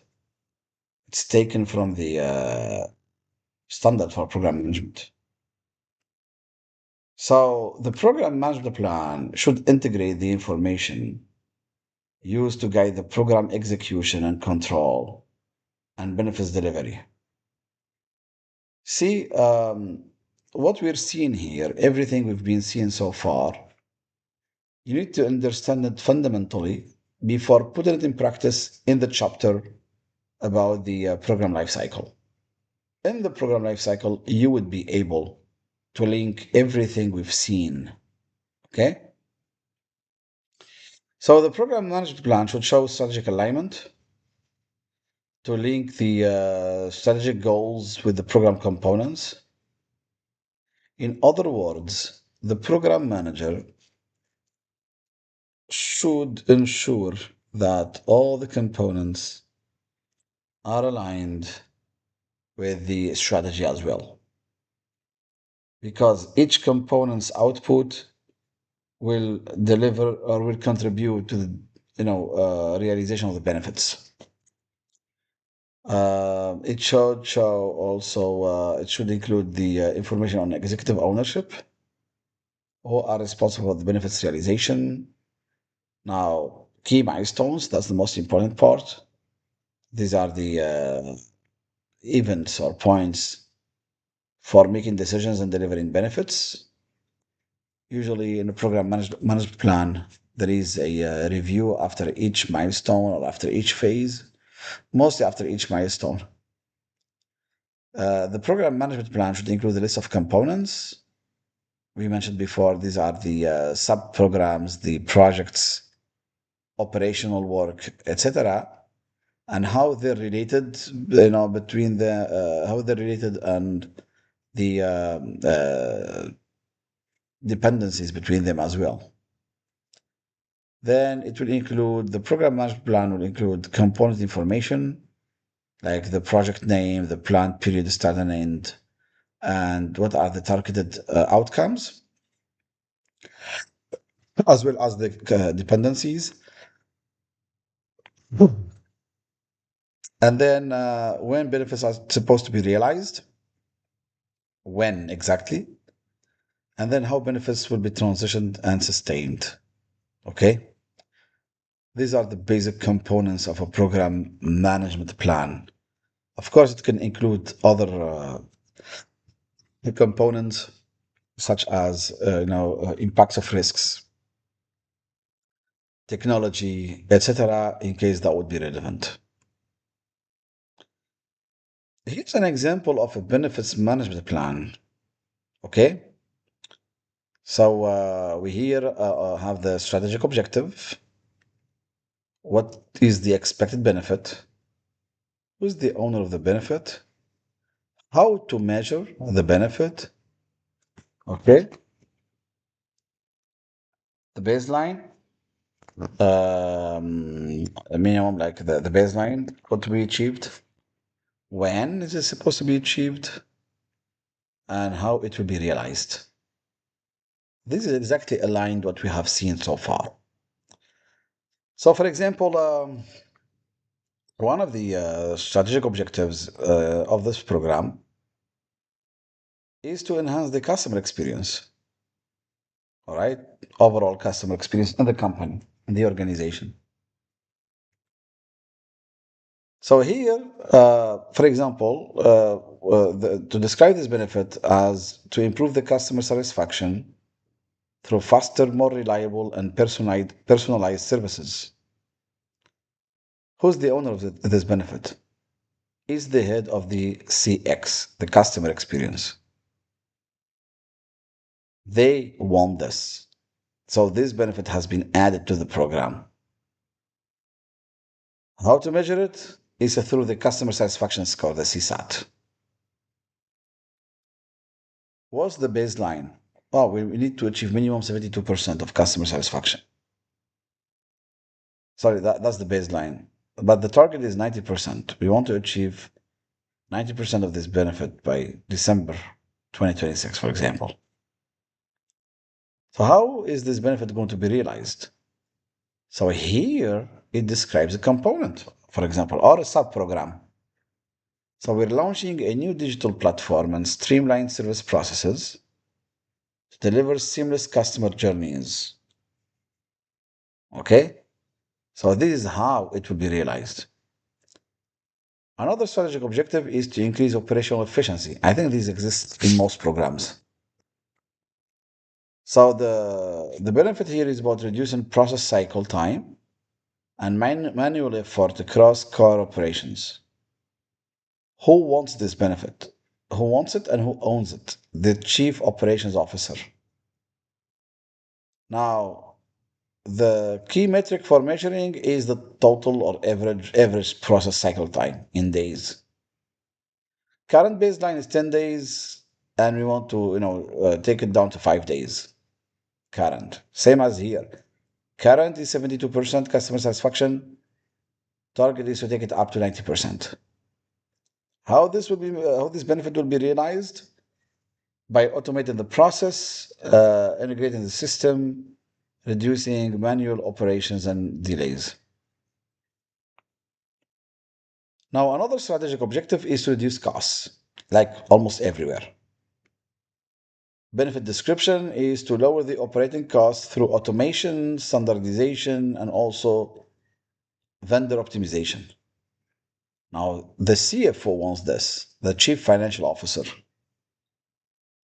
The metric for this is the operating cost reduction. We want to reduce the costs generally. Our current baseline is 12 million, but our target is to make 18 million in savings. How this will be realized? By eliminating the redundancies in the process and optimize processes and vendor contracts. Maybe renegotiate contracts or look for different vendors. Another strategic objective is to strengthen the risk management and compliance, overall compliance, to be more compliant. So here we want to improve compliance, reduce risk exposure across the entire organization, whether in operations or projects. Now, is the chief risk officer who wants this? We will measure it by calculating the compliance audit score. Currently, we're 78% compliant, but the target is to be 95% compliant by the year end. How will this be realized? Through standardized controls, continuous monitoring, and also providing training to the staff so we can improve compliance and compliance awareness. And then we have another strategic objective, which is to drive revenue growth. This is about enabling new services and expand into new markets. We call them the priority markets. It is the chief growth officer who wants this. We call them sometimes the business development officer, the chief BDO.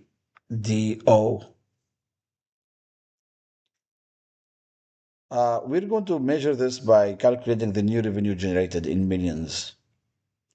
Our current baseline is 15 million of that was in 2024.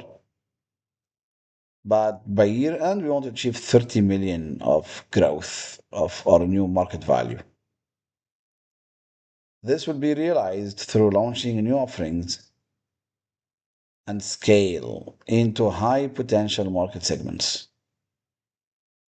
So this is an example of a benefits management plan on a very short one.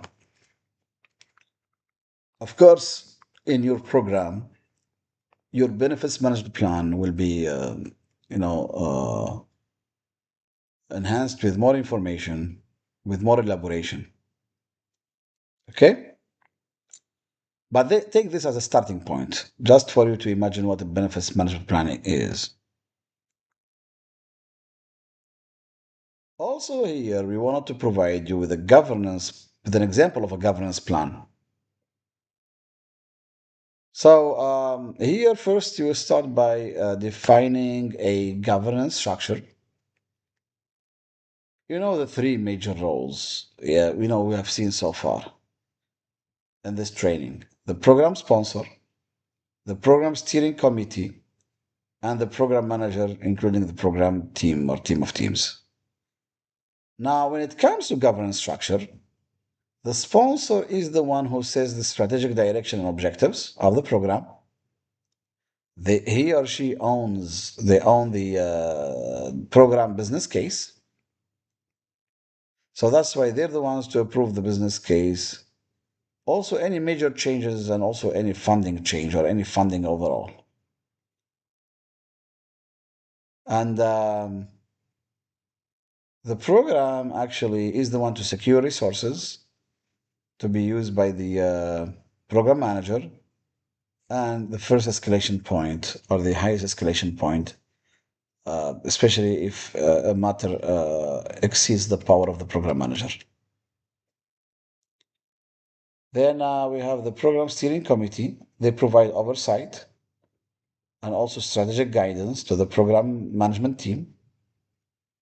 They can review the performance, the risks on a program, and they can take key decisions. Okay, key decisions related, for example, to program change or to whether to launch this component or to cancel the other component. They also approve the plans, as I just mentioned, the stage gate reviews before moving from one gate to another, from one stage to another in a program. And also they approve key changes and they ensure alignment with organizational priorities. Okay? That's what the program steering committee does. The program sponsor can be part of that steering committee.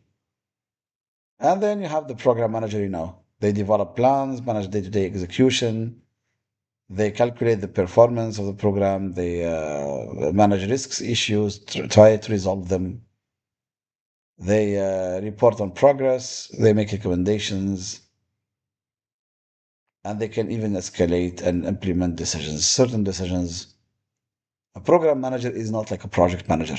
So they're higher level, more authority, more power. Please remember this. So the program sponsor gives strategic direction. The steering committee, they're more oversight and decisions. And the program manager and the team, they're more on execution and management level.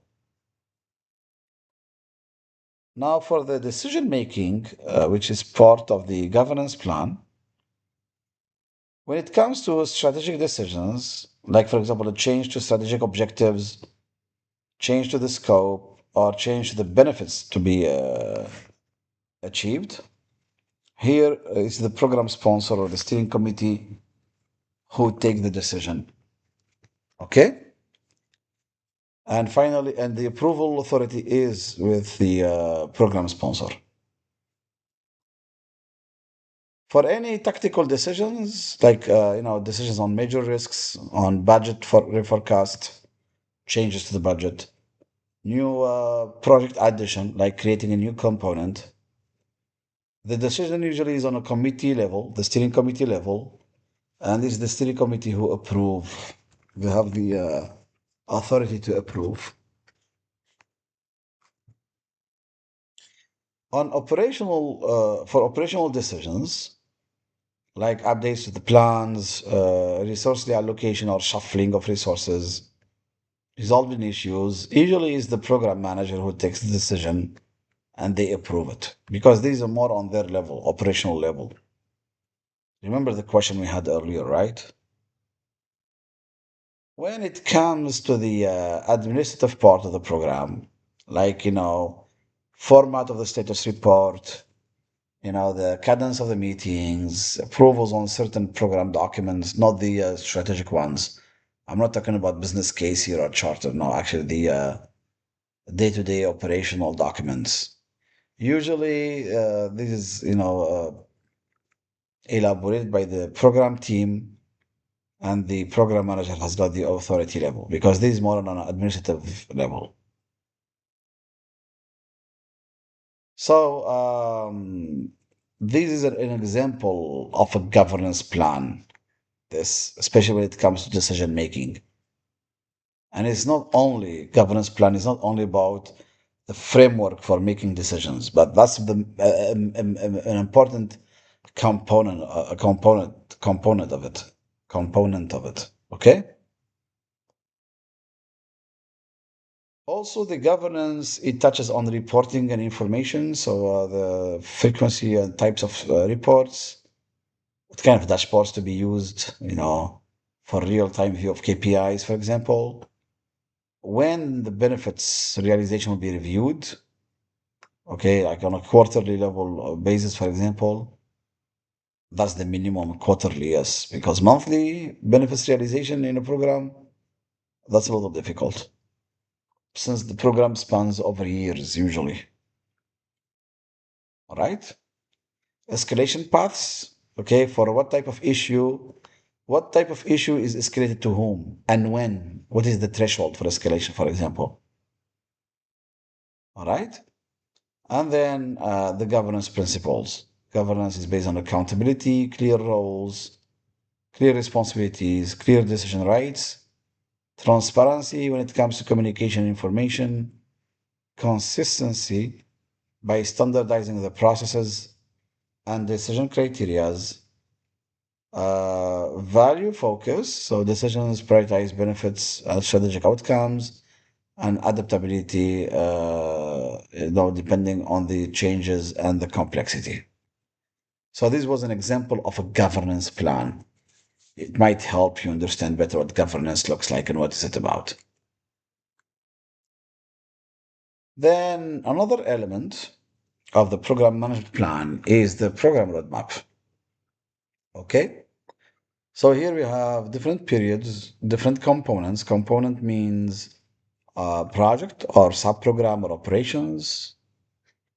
So here you will have, your project A, B, C, D, E, F, J, etc. Okay, and then the relationship between them, dependencies between them.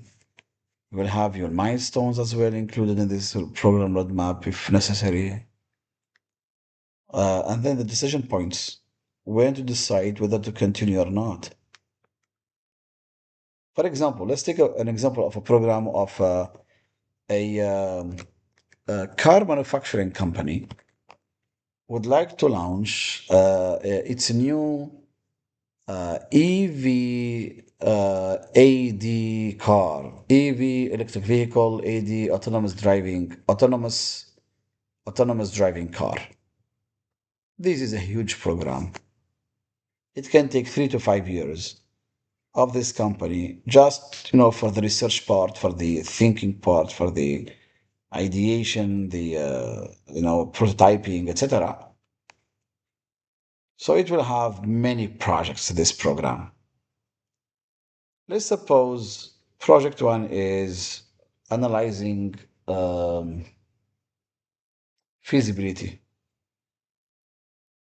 It's sort of similar what happens in a business case, what happened in the business case, but the business case was already approved. So now we started the program. Project one is technology feasibility. Because of all the complications related to rare earth minerals, technology exportation, availability of skilled resources, etc. So, right, after project one, which was the research project, if we can, I mean, if the decision point to be taken based on the results and the findings of that project, if the project did not deliver the expected output or results, then probably we will not continue with the entire program. Okay, because projects E, J, etc., they're all based on project D and the results of project D.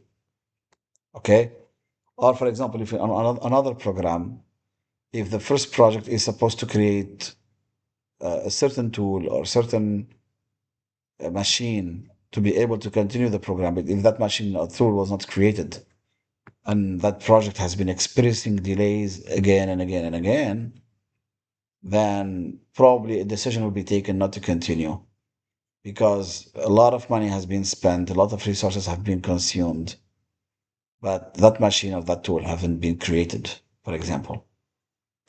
This is an example of how projects are interconnected and they set dependencies between them and how decisions can be taken in a decision point.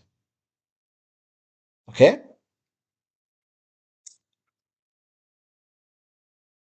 Also, another element of the project management plan is the environmental factors.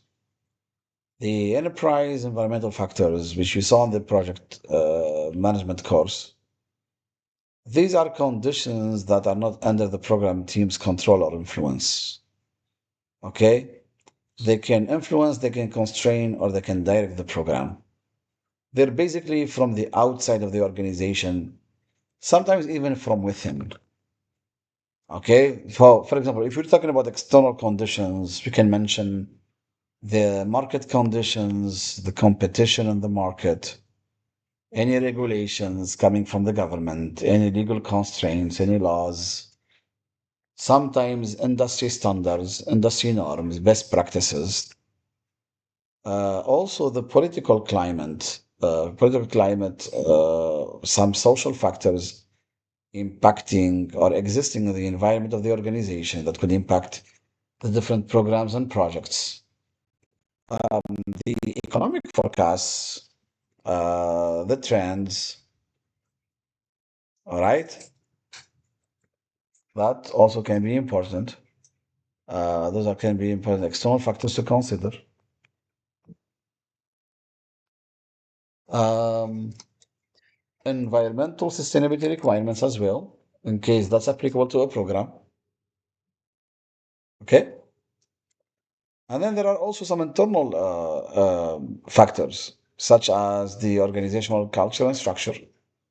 Okay, if that's considered as EEF, the current infrastructure and technology being used in organization, the personnel we have, their organization, their skill set, and their availability. Okay, risk tolerance, risk appetite, also sometimes the geographic distribution of resources, since that also can, or should be considered.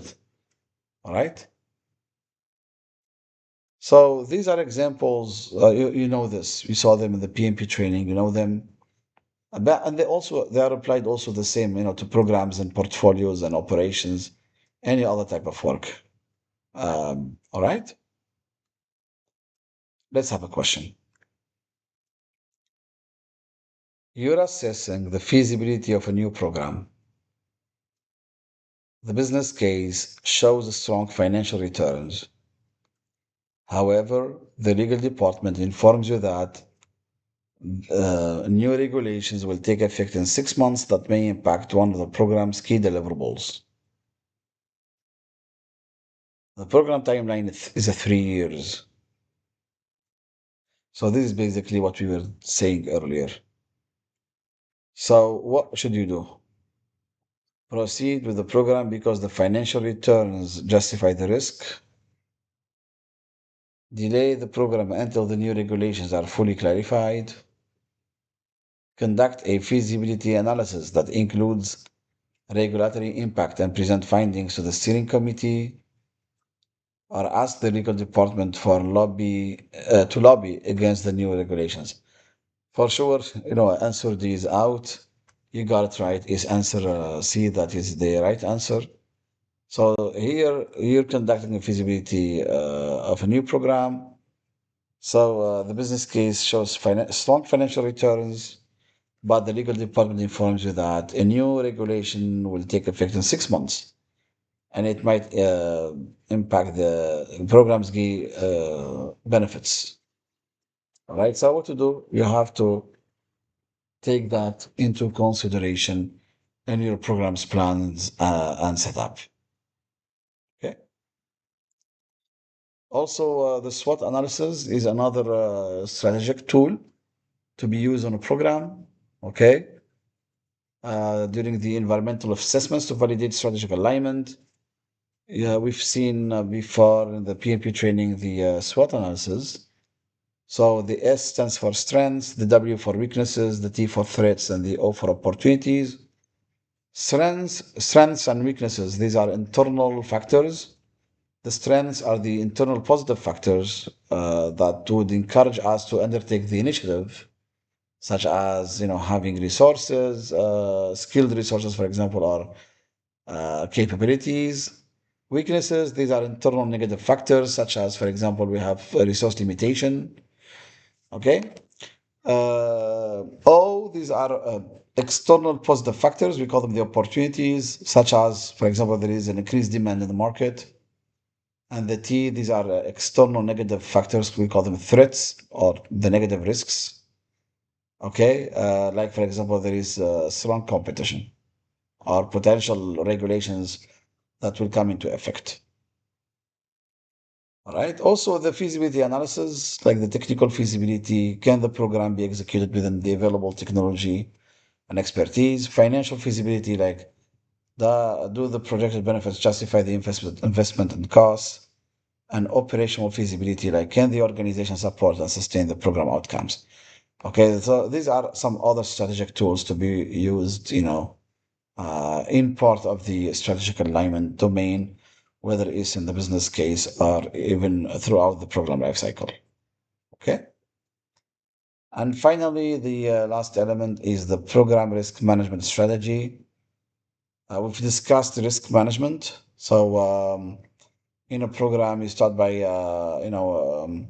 identifying, assessing, measuring program level risks early. Okay, whether they're threats or opportunities, their impact, their probability, the exposure across the full program, then the setting up the risk threshold as part of the risk management plan or the program governance. What are the acceptable risk levels, tolerance, and escalation triggers uh, approved by the steering committee or the governance body? Then the risk response strategies: accept, avoid, mitigate for threats, or exploit, enhance, share for opportunities, for example. Then strategic linkage, escalate the risks that threaten strategic alignment, or threaten benefits realization, or threaten compliance, or even the organizational value. Okay. Then review and monitor your risks. Always track your risks. Risk owners, watch for the trends in case there are risks or emerging trends of risks. All right. And always have a cross-component coordination. And this is one of the most difficult things you can do as a program manager, which is to have a cross-component coordination to manage interdependencies, to aggregate risks across projects. Okay, this is really tough to do it. Sometimes the program's overall risk needs to be split among projects. Also, aggregate risks across operational activities. All right, have and create a coordinated risk response. Sometimes in a risk, you have to involve the project managers because that risk will, impact their projects. And that's really something that you need to pay close attention to it. We need to take this into more details into the next sessions. So typically, output from the management plan or strategy is have the risk register in your program, have it updated, keep it aligned. The typical output is defined escalation paths and review gates or response gates. Okay, so that's part of your program risk management strategy. And then I think you also need to watch after the stakeholder alignment. All right, like with the sponsor, with the steering committee. So the sponsor champions the program at executive level to provide strategic direction, funding authorization, signs the program charter, resolves issues escalated by the program manager, and links the program to organizational leadership. The steering committee, they focus mainly on proving the business case in the charter as well. They provide governance oversight. They can take a go, no go decisions at different phase gates. They set the risk thresholds and tolerance limits, and they can review the program health and alignment status. So, yes, there is similar responsibilities between the program and the sponsor and the program steering committee. Okay, we have already explained this in previous slides. So we have just reached the end of this third chapter, strategic alignment. All right. So key terminologies we saw here, like we saw strategic alignment, business case, program charter, enterprise environmental factors, organizational process sets. You know them, program roadmap, risk threshold, and what does misalignment mean? Misalignment means when a program activities or expenses deviate from the approved business case or the organizational strategy. That's called a misalignment. Okay, let's have the small test. Okay, so you're the program manager for a multi-year infrastructure program. The program is funded through a combination of internal organizational budget and external government grants. The government grant requires specific quarterly reporting and has restrictions on how funds can be used. The internal budget has no such restrictions. What should the program manager do first? Develop a financial framework that respects grants restrictions while optimizing use of both funding sources and document this in the program management plan. Ignore the grant restrictions and manage both funding sources identically. Use the internal budget for all activities to avoid grant restrictions, or return the government grant and rely only on the internal funding, which is not possible. So it's not possible to return the grant. It's not possible. It's not acceptable to ignore. So definitely for this multi-year infrastructure program, which is combined, funded through combination of internal budget and external grant, we have to develop a financial framework that respects grant restrictions while optimizing the use of both funding sources. Okay, and document this in the program management plan. No, in the real PgMP exam, the right answer is not always the longest. No, that is not true. We will see that in those 60 practical questions in one of the program sessions. Okay, on to the next question. A program includes developing new software that incorporates code from an open source library. The legal department informs you that the open source license requires the organization to publicly release any deviation code. The organization considers this code a trade secret. What should the program manager do first? Proceed with the development and hide the use of open source code? Never. Immediately stop all development activities? Not correct. Analyze alternative technical approaches that do not violate IP laws or, intellectual property laws or trade secret requirements and present options to the steering committee? Yes. Ask legal to change the organization's trade secret policy? No, it's not right. So just make sure that you check technical or you make your analysis and try not to violate the intellectual property laws. Question 3. An organization is launching a company wide digital transformation that includes upgrading its enterprise resource planning system, redesigning customer facing applications, and retraining 5,000 employees. This is a huge program. Each effort will be executed as a separate project by different teams over the next 3 years.